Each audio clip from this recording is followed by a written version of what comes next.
Okay, so where we are is on 4.5-2, communicate in writing, concern resolution of discipline referrals submitted by the staff. And then get rid of number 3. We're not really good with that because one of the big things we have all year is we have these students come in and they are not only a danger to the teacher, they're a danger to other students, and they're a walking lawsuit waiting to happen. And we complain, and they stay in there. And they need to be moved out and put in a place where they're not going to hurt other students or the teacher, or the only person they're going to hurt is themselves. And so we need to do something. You're asking to make the news. So I personally carry extra liability insurance because I'm a shop teacher, because I have kids that do dumb stuff. Rule number 4 in my shop rules is actually don't do anything that gets us on the nightly news. I will give examples of one student because I need a specific example, but this is by far not isolated. In a shop space, you're aware I would like to keep it under 16 students. We have limited facilities for them all to be doing the same thing at once, so a lot of times they are assigned a task and checked in on throughout the class period. I have one student in particular that I had disciplinary issues with throughout the semester, and I kept a couple of his projects, but by far not all of them. This was project number 3. In the shop, we call this a war hammer, because that's what I've come to call. These are random objects welded together for the sole purpose of smashing, breaking, or destroying things. The welds in this are not great. Things are tacked on here where the students who use this miss their target. You've got a pointed weapon that would then go towards their shins. It may fly off, it may injure another student, but the whole purpose behind this is nothing but destruction. After creating this one, the student was sent for disciplinary issues, came back, and created this monstrosity. In any industry, if you create something like this in a workspace, you are automatically terminated. You will never work for that company again, and you're never going to get a good review. This is a finger remover. Not only is this a bare wire wheel, the student removed the safety guard. The student placed a 9,000 RPM wire wheel on a 13,000 RPM grinder. When you actuate this, your fingers are right here. Wire wheels are notorious for grabbing, gripping, or catching. The moment it would have done that, it would have instantly placed his fingers into a 13,000 RPM wire wheel. Okay, that would have definitely had me in front of a lot of people and trying to explain why I had a student that just lost his hand. This comes from one student that I had asked early on to have removed from the shop. I was told that they needed to stay in the shop because that was why they were staying in school. I had to watch this student like a hawk anytime they were in the shop. Anytime they disappeared, I had to know where they were. I had to track them down. Anytime I'm tracking down one student, it means I'm neglecting others that are trying to learn. Then there's the welding gas tanks. Oh, yeah, and there's another one that decided that he was going to work on his vehicle and weld on a fuel tank that was still in place on his vehicle. I told him he couldn't do that, to which he became violently combative against me in language and in actions. He did not strike me, but his language was definitely not appropriate for school. And when I asked him why he was doing that, he said it was okay, Mr. Ross, because the fuel tank is empty, which is actually the most dangerous time to ever weld on a closed cylinder. It is against the rules of my shop to weld on any enclosed cylinders of any kind, no matter what they held at any time. That is just, it's not allowed. We don't weld on those. I did have that student removed from the shop at the same time. That student has also caused an issue in my shop where we actually physically abandoned a curriculum because we could not move forward with that student in the class. Having students in our workspaces that cause disciplinary issues or safety issues takes away from the learning process of the other students. It is unfair to the other students to lose learning opportunity because we're trying to keep one. It's also unfair to expect a teacher to keep a constant eye over a disciplinary issue that is putting the teacher's very career on the line because of hazards.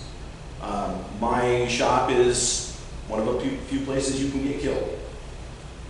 I've had several students come close with several situations. I've never had a student go to the emergency room right away, but I have had them go to the emergency room out of my shop space. It's a huge liability. And I don't want to have to answer to a jury or a judge of how I allowed this to happen in my shop space. You know, shop is about mutual respect, understanding, and safety. That is why we're asking on number 3. Okay, Matt, I agree that a parent meeting after every single suspension, like I think that's good. It puts more onus on the family too. Like, so if teachers wanted to put a parent meeting is required before re-entry into the shop after a suspension on the syllabus, if they wanted to do that, I would support that. I won't support it in here, but I will support like having a parent meeting because that's good practice anyway, especially if a kid has been suspended multiple times. Making that parent come in, because if you look in our handbook, teachers should be having parent meetings on the discipline chain, which is, I think it's good. I think it's good to include the parents on that. So I totally agree with you, and I would support that if it was in the syllabus. If it's in the syllabus, would you allow us to have that issued as law in our classroom, that it cannot be stepped around?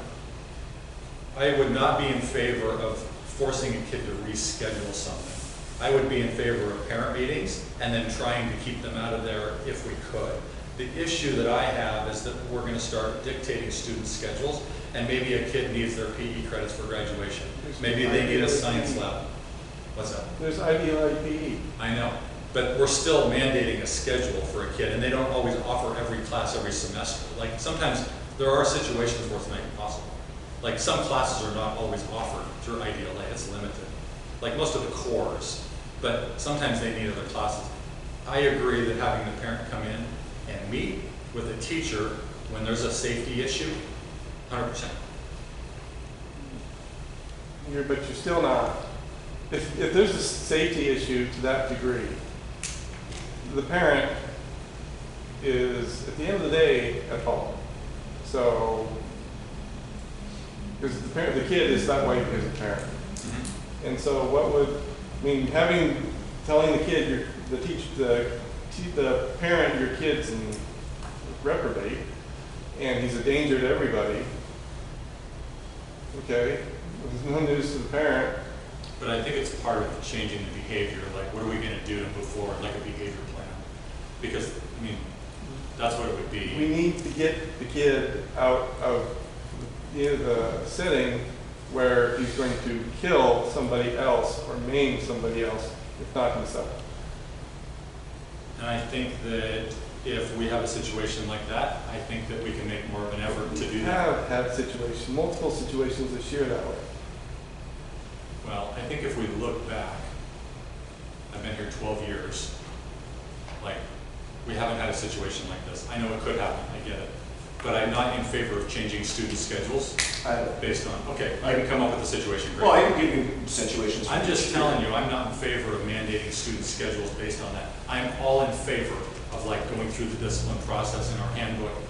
And because really we're talking about 3 or 4 teachers here, right? In their setting, okay? We're not going to have an issue in a math class, but we will in a science class. But we're talking about a certain setting. I'm all in favor of like going through the process and having, I mean, literally if a kid is continuing to be a problem and we're going through the discipline steps with that kid, at the end, there should be an outcome that is favorable for the teacher in that class. Like, I'm not disagreeing with you. I agree that there should be some sort of behavior plan.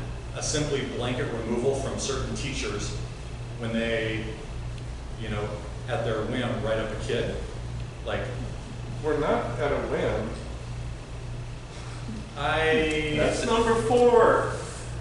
yeah, that's an example. Have we had one of those in PE or weights, for example? Well, we had a teacher, had a teacher struck in PE. Yeah. I think that these types of, something like that could happen in any class. Like, it could happen in math class. That particular student had made, the teacher made multiple complaints about the student, and other teachers had made multiple complaints about the student. I guess what I'm saying is I'm not in favor of dictating student schedules in the master agreement. 'Cause you're gonna end up making the news, and I mean, we're already in the news anyways. It's gonna get worse. Especially if we're a small school, all the big, the kids, you know, the bad kids from the bigger districts come down here because we can't say no and put them in the general population. This is only gonna get worse. So at my last school, I taught in a town that had a federal prison.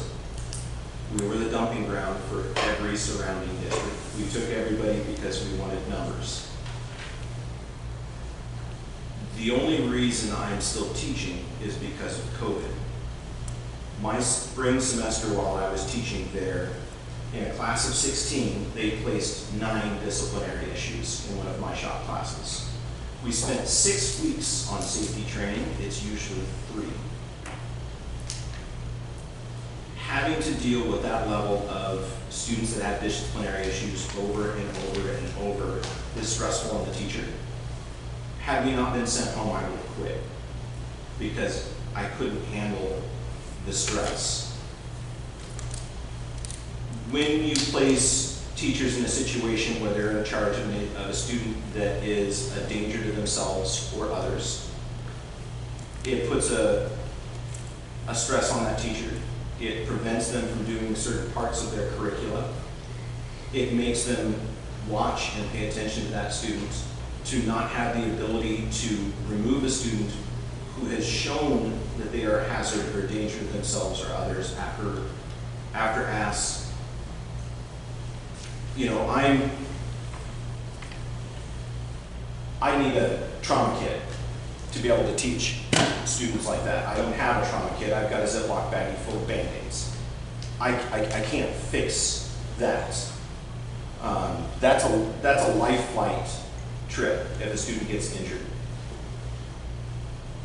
I need to be able to say no more, and I need it to be a hard no more.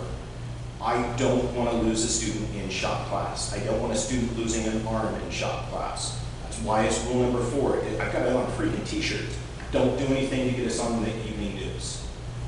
Don't get blood on my floor, no dying, no amputations. The reason that those are so basic is I want the students to understand and remember them.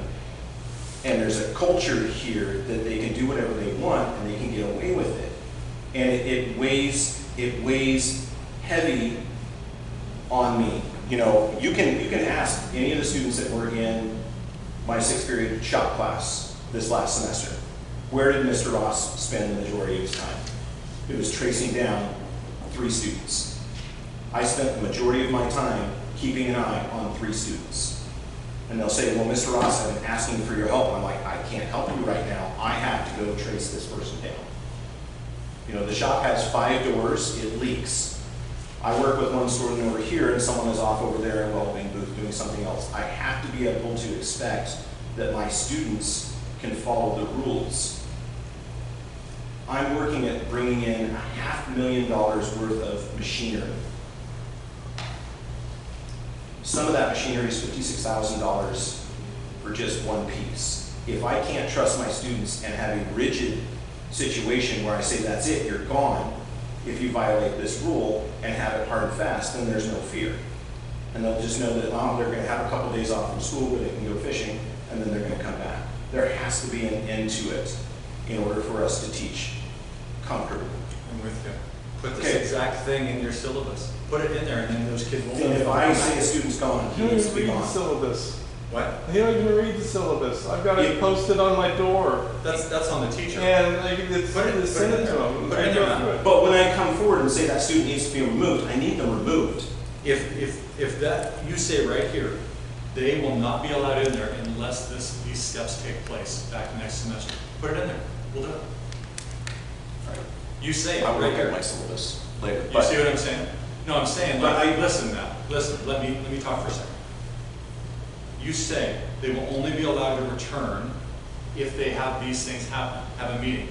Put that in there, and if you have a kid removed for safety issues, like if you keep removing them because of safety issues, they will not be allowed back next semester. Will you actually carry that out? Absolutely. So if we have a kid making these, and we have multiple written referrals about being the kids. Safety things? Safety things. Do it. yeah, And that was do it. Okay, well, I mean, will. you meet with the parents, like in your syllabus, like he says, meet with the parents. Express so we do this, the kid's not in there. Have you had some next parent meetings semester. for safety? I can't ask to have students removed from my shop. Have you had some parent meetings over safety? I came to you. Have you had some parent meetings? Let me explain my side. I came to you about a student who I felt was a severe issue in my class with disciplinary danger and was told they needed to stay because that was the only reason they were coming to school. Okay? Once you tell me that, I abided by that and I stopped trying to get the child out of my school or my classroom. All of this was afterwards. Okay? Vaping in my bathroom, doing horrible tools, having to track them down constantly. I asked for assistance and I got nothing, which is why we wanted in the agreement that we can kick students out of class. You know, we're about to do some fantastic things, and the problem is, and I will look up in my syllabus that was given out if it's in there, but that's a part of the shop rules, and I tell every student when they come in, if you violate these rules, you're gone. And I tried to go through that process, and it didn't happen. I want something in place so I don't have to explain to someone why their kid's hand is missing. Put it in place then. Put Okay, it in there and follow those steps. Do it. I'm gonna look at my syllabus. And then do it. Like, if you go through that process and you go through the discipline steps, then we'll do it. You just got to do it. We're saying it doesn't have to be in master agreement. We will keep kids out of there. If you go through that stuff, you have these parent meetings, you've got this continued safety thing, we will schedule them somewhere else. Because shop especially isn't a required class. We will. I'm not disagreeing with you.